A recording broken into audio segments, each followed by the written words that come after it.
Ogoh bo'ling. O'zbekiston viloyatlarining birida dahshatli portlash sodir bo'ldi.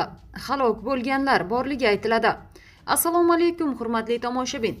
O'zbekistonda sodir bo'layotgan eng so'nggi va muhim ma'lumotlardan doimiy xabardor bo'lmoqchimisiz? Hoziroq 3:5 uz kanaliga obuna bo'ling va eng muhim, eng kerakli ma'lumotlarni doim shu kanaldan birinchilardan bo'lib qabul qiling.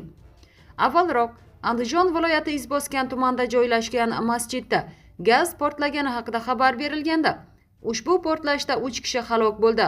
Bu haqida Favqulodda vaziyatlar vazirligi xabar berdi. Ma'lum qilinishicha, bugun, ya'ni 31 mart kuni soat 12:19 da Andijon viloyati Izboskan tumani Mirzo Ulug'bek mahalla fuqarolar yig'ini Yangi bozor ko'chasida joylashgan masjid hududidagi tahoratxonada gaz havo aralashmasining chaqnashi sodir bo'lgani to'g'risida Andijon viloyat favqulodda vaziyatlar boshqarmasiga xabar kelib tushgan. Zudlik bilan aytilgan manzilga 2 ta qutqaruv otryadi va 2 ta yong'in qutqaruv ekipaji yetib borgan. Hodisa oqibatida tahoratxona devori va tom qismi konstruksiyalarga zarar yetgan, yong'in sodir bo'lmagan. Xabarga ko'ra, chaqnash oqibatida 3 nafar fuqaro halok bo'lgan. 10 nafar fuqaro tan jarohati olib shifoxonaga yuborilgan.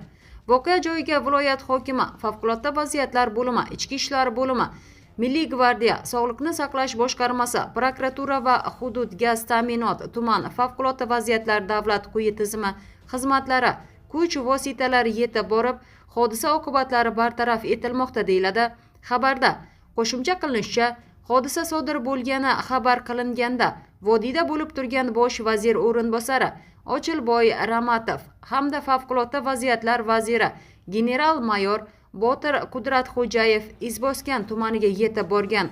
Hozirda mazkur holat yuzasidan dastlabki tergov oldi surishtiruv ishlari olib borilmoqda.